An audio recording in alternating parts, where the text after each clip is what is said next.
प्रस्तुत है हरियाणा राज्य की साप्ताहिक समाचार समीक्षा। लेखक हैं वरिष्ठ पत्रकार दिनेश गोयल। वाचिका रत्तिका। केंद्र सरकार द्वारा गरीबों के कल्याण के लिए बहुत सी योजनाएं शुरू की गई हैं। प्रत्येक गरीब व्यक्ति को इन सभी कल्याणकारी योजनाओं की जानकारी हो और वे इन सभी कल्याणकारी योजनाओं का लाभ उठा पाएं, इसके लिए प्रधानमंत्री नरेंद्र मोदी ने पूरे देश में विकसित भारत संकल्प यात्रा निकालने का फैसला किया है। प्रधानमंत्री नरेंद्र मोदी आदिवासी स्वतंत्रता सेनानी बिरसा मुंडा की जयंती के मौके पर परसों 15 नवंबर को विकसित भारत संकल्प यात्रा का शुभारंभ करेंगे।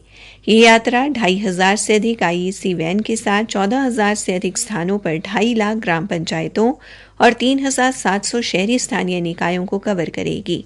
इन राज्यों में चुनाव राज्य संहिता लागू है, वहां विकसित भारत संकल्प यात्रा शुरू नहीं होगी, लेकिन चुनाव संपन्न होने के बाद इन राज्यों में भी यात्रा शुरू की जाएगी। इस फैसले के तहत 15 नवंबर से 25 जनवरी तक देश के हर जिले में एक रथ यात्रा निकाली जाएगी, जिसके जरिए केंद्र सरकार और राज्य सरकारें अपनी उपलब्धियां गांव-गांव तक पहुंचाएंगी। इस रथ यात्रा का प्रभारी राज्य सरकार का कोई वरिष्ठ अधिकारी होगा। हरियाणा के मुख्य सचिव संजीव कौशल ने विकसित भारत संकल्प यात्रा को राज्य के प्रत्येक वार्ड और गांव में पहुंचाने के लिए कमर कस ली है। लोगों को केंद्र व राज्य सरकार की योजनाओं की जानकारी देने और जागरूक करने के लिए हरियाणा में विकसित भारत संकल्प यात्रा नवंबर महीने के तीसरे सप्ताह में शुरू की जाएगी। इस यात्रा से राज्य के हर गांव के साथ साथ शहरों के प्रत्येक वार्ड को जोड़ा जाएगा। हरियाणा में यात्रा के लिए राज्य स्तरीय समिति का गठन किया जा चुका है। जिला एवं खंड स्तर पर भी कमेटियों का गठन किया जा रहा है। इसके अलावा नोडल अधिकारी भी नियुक्त किए जाने हैं। यात्रा को गांव एवं वार्ड स्तर पर रेजिडेंट वेलफेयर एसोसिएशन की भागीदारी से सांस्कृतिक कार्यक्रमों के माध्यम से मनभावन एवं मनोरंजन से भरपूर बनाया जाएगा, ताकि लोगों में उत्साह व जोश बना रहे। संबंधित अधिकारियों व कर्मचारियों के लिए इसके साथ ही हर गांव व वार्ड स्तर पर आयोजित किए जाने वाले कार्यक्रमों की फोटो व वीडियो अपलोड करना अनिवार्य होगा। हरियाणा के मुख्य सचिव का कहना है कि विकसित भारत संकल्प यात्रा का मकसद अंतिम व्यक्ति तक पहुंचना है। इसका उद्देश्य व्यक्तिगत कहानियों, अनुभवों व नुक्कड़ नाटकों के माध्यम से केंद्र सरकार की योजनाओं और इसके लाभ के बारे में लोगों को बताना है। यात्रा के दौरान लोगों को केंद्र और राज्य सरकार की ओर से संचालित योजनाओं के लाभ के बारे में बताने के लिए प्रश्नोत्तरी प्रतियोगिता का आयोजन किया जाएगा। केंद्र सरकार के एक प्रवक्ता ने बताया कि इस यात्रा का उद्देश्य उन वंचित लोगों तक पहुंचना है जो विभिन्न योजनाओं के तहत पात्र हैं लेकिन लाभान्वित नहीं हुए हैं।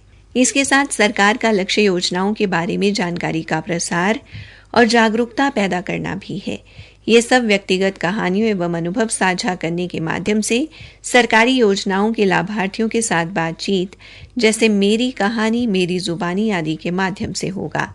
इस यात्रा के तहत स्वच्छता सुविधाओं, आवश्यक वित्तीय सेवाओं, बिजली कनेक्शन, घरेलू गैस सिलेंडरों तक पहुंच, गरीबों के लिए आवास, खाद्य सुरक्षा, उचित पोषण, विश्वसनीय स्वास्थ्य देखभाल, स्वच्छ पेयजल, गुणवत्तापूर्ण शिक्षा के बारे बताया जाएगा और सभी लक्षित एवं पात्र लोगों के लिए आवश्यक सेवाओं को सुलभ बनाने का प्रयास किया जाएगा। यात्रा के दौरान हर घर नल जल मिशन, आयुष्मान भारत योजना, प्रधानमंत्री गरीब कल्याण अन्न योजना, प्रधानमंत्री मुद्रा योजना, जनधन योजना, जीवन ज्योति बीमा योजना, सुरक्षा बीमा योजना, अटल पेंशन योजना के अलावा एम सुकन्या समृद्धि योजना, पीएम आवास योजना, शहरी एवं ग्रामीण, पीएम प्रणाम योजना और यूरिया सब्सिडी योजना, प्रधानमंत्री पोषण अभियान, पीएम उज्ज्वला योजना, पीएम किसान सम्मान, किसान क्रेडिट कार्ड, प्रधानमंत्री भारतीय जनऔषधि परियोजना तथा पीएम स्वनिधि योजना की जानकारी दी जाएगी।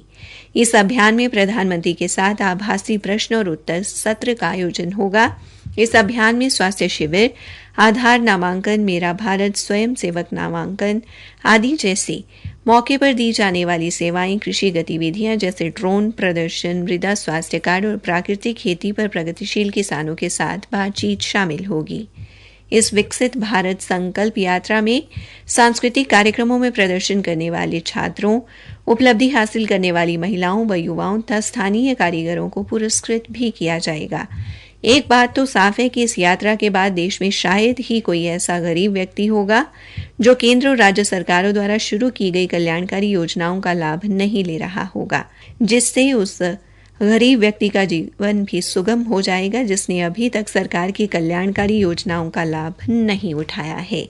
इसी के साथ समाचार समीक्षा समाप्त हुई।